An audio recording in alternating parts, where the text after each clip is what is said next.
Who let the dogs out? Who let the dogs out? Who let the dogs out? Who let the dogs out? Who let the dogs out?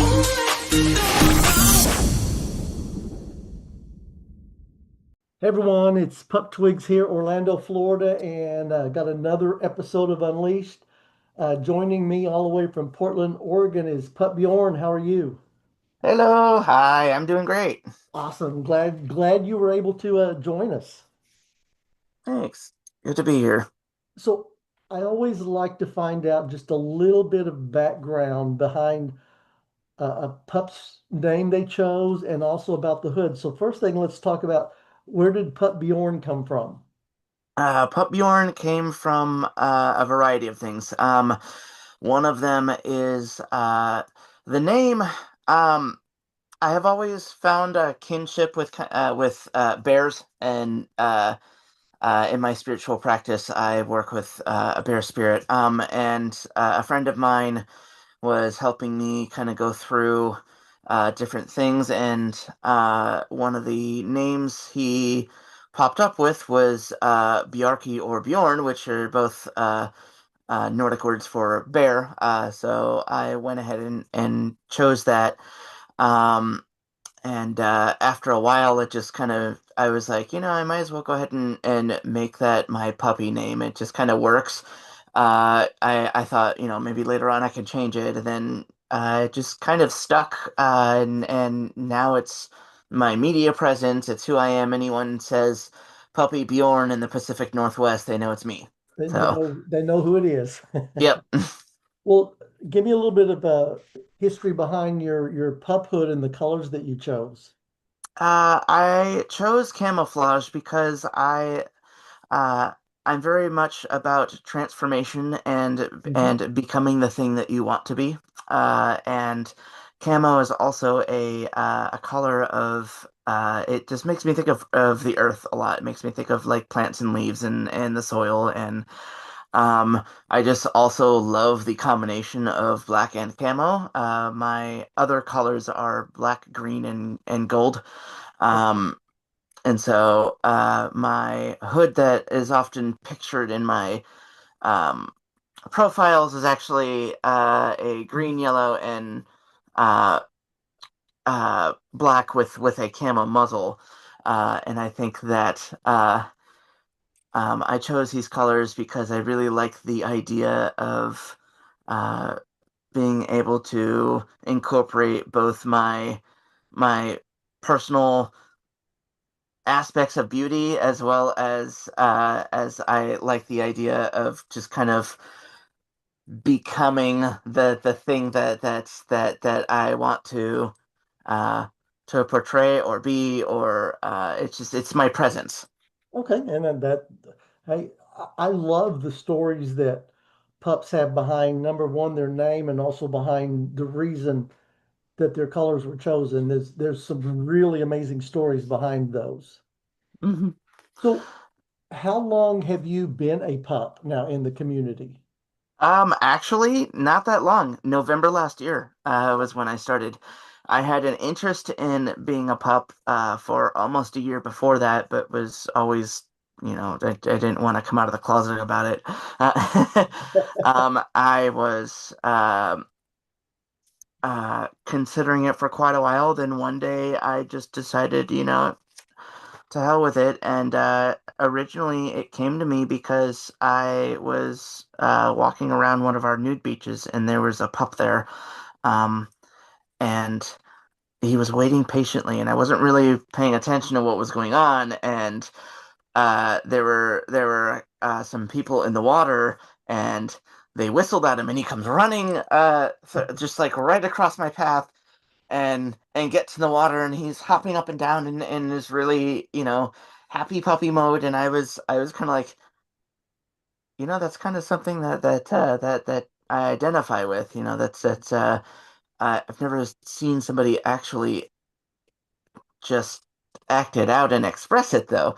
Yes. I've always been told, oh no, this is child's play. People don't do that kind of thing. And So it was really inspiring to see somebody be able to do that out in the wild and be completely comfortable with it. And I, at that point, decided I would like to start expressing this because it's important to me, and I I've held it in for long enough. Well, hey, and that work as long as you're enjoying what you're doing, no one else should matter or even care. So, Hmm. well, in that almost a year that you've been a pup, what have you found has been the easiest part of being in the community? The easiest part of being in the community is you realize that there is a lot of like-mindedness. There is a lot of familial feeling, and that you can just kind of be yourself and let loose and not have to worry so much about what people are gonna think of you Hmm. because like you're you're uh this community is basically we are in the kink world we're basically kind of the almost it's almost like the outcasts of the kink world got together and created their own system.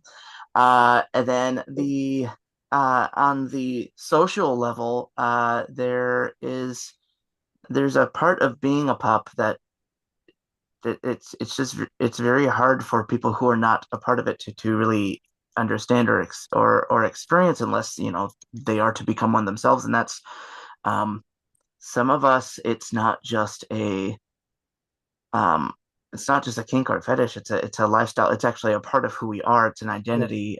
We are you know dogs in a human body with the intelligence of a human as well. It's like it's kind of um, it's really special, and so it's easy to just be who you are. yes, yeah. Well, now thinking about that was the easiest part. What have you found that's been a little more difficult being in the pup community? Knowing that there are people outside of it that are always going to dislike you and treat you differently. And for some folks, even they look at you in the pup hood and they go, "Ew, why are puppies here? Like why?"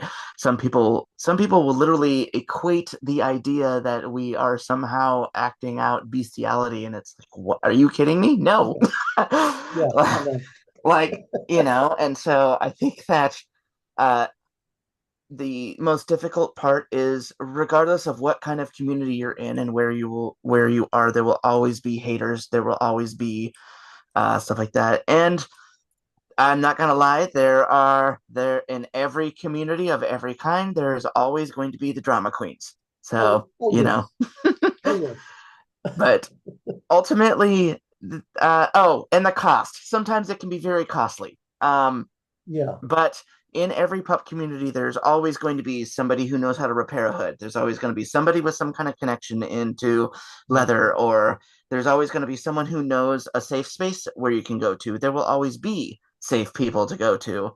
Um, and we're very tightly knit and we manage our own. Yes, that is very true.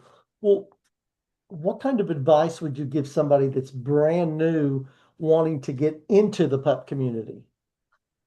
My advice to that person would be the hood does not make the pup. The colors don't make the pup. Your gear doesn't make the pup. That's right. Being you is what makes the pup.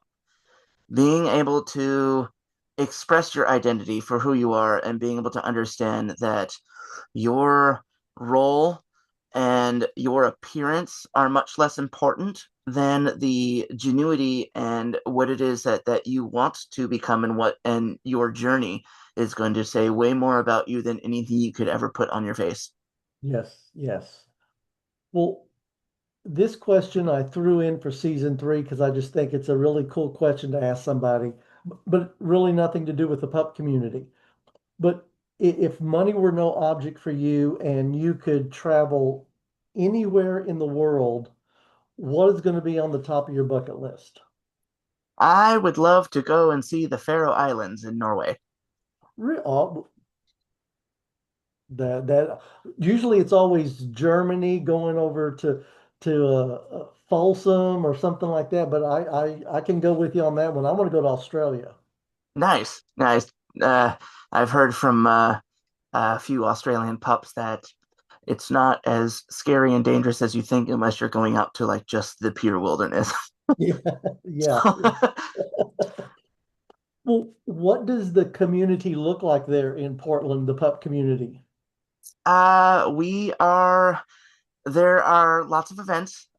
We are constantly hosting things at bars. I actually run a photo shoot that I do for free. I have volunteer photographers. We go out to the nude beaches or wherever we're gonna do the shoot, and we just have a total blast.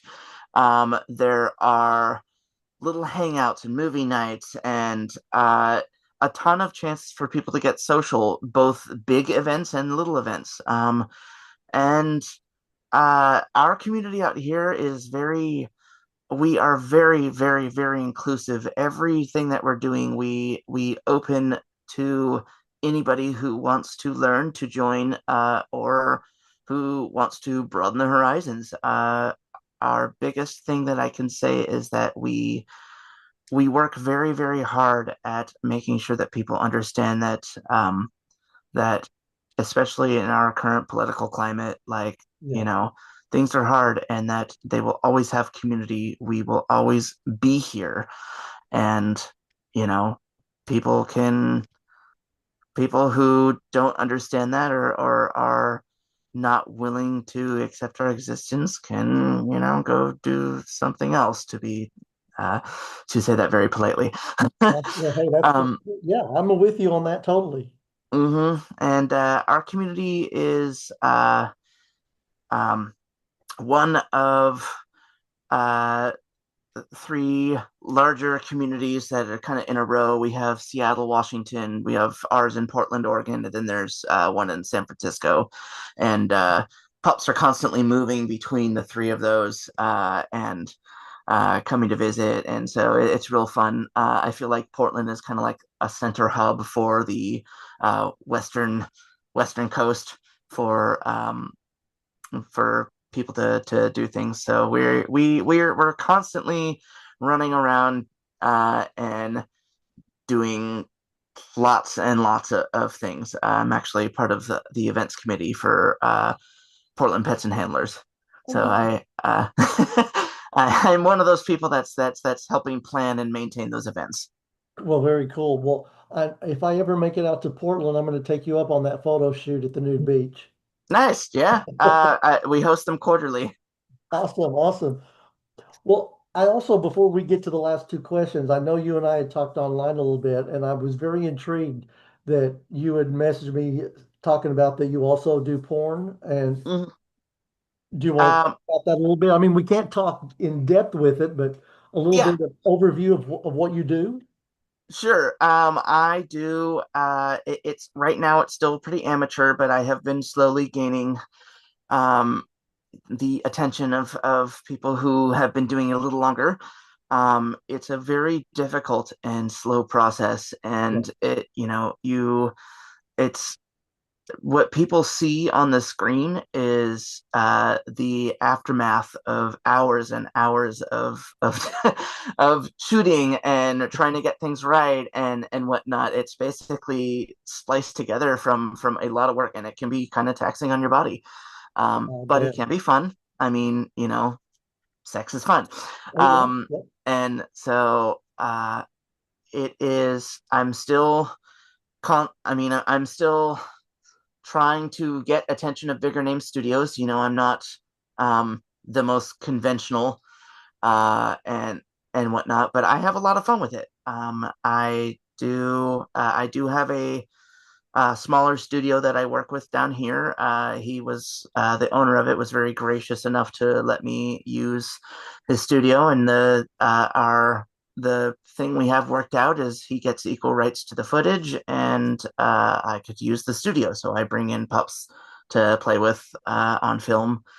And I have a guy in Seattle that he's actually the one that introduced me to all this. He's also a pup. Um, and He's been wanting to do some collab stuff, and now I'm constantly going back and forth between here and Seattle. I even met one of my partners up there. I'm polyamorous. One of my partners lives in Seattle, and so uh, it has opened a lot of doors as of acting for me because I really do love being an entertainer. Hmm. I DJ as well and act. I do a monthly drag show, and I have a lot of fun. And I for anybody that is ever trying to get into that industry, when you are seeking collaborations, you can't wait for people to just come to you. You have to really put yourself out there. Yes. Um, Yes. and I mean, I've been doing this for about 8 months now, and I've still only got just over 500 followers on my Blue Sky, which is mainly the main platform that I use. I Hmm. don't like paywalls, so I don't put things out there. You know, I don't put a picture and say, go to my OnlyFans. I'm not at that level yet. I'm going to be starting a Pup Fans account soon. Actually, I think that's your thing. That is, Uh, I was going to mention that to you when we got off the recording that talked to you about pup fans. Yeah, yeah. I'm gonna be starting an account with them soon because I think I'm finally getting to a point where I might have enough content to do that and whatnot. And so I think that's gonna be real interesting. It's a very slow process, but it if you really want it and you really work for it, you'll make it happen. I mean, we have phones and we have social media now, so Oh even if yeah, I don't even make it into any kind of big studio, I still have plenty of options to do. So, that's right. That's you right. know, the biggest thing is your scene partner and you above everything else need to just have fun because if you're not, then you get into those things that you see all the time where they sit there and are like a log and make the same sound over and over again. Uh, uh. So, Well, if someone wanted to reach out to you, how's the best way for them to get in touch with you? you can find me on Telegram, Puppy Bjorn. I use my name is my handle for everything on Facebook. It's the same thing, except puppy is spelled with an I at the end because Facebook's name filters suck. Okay. And then I'm also on Blue Sky as well as Puppy Bjorn. Okay. All right. Very good. Well, any last words before we get off of here?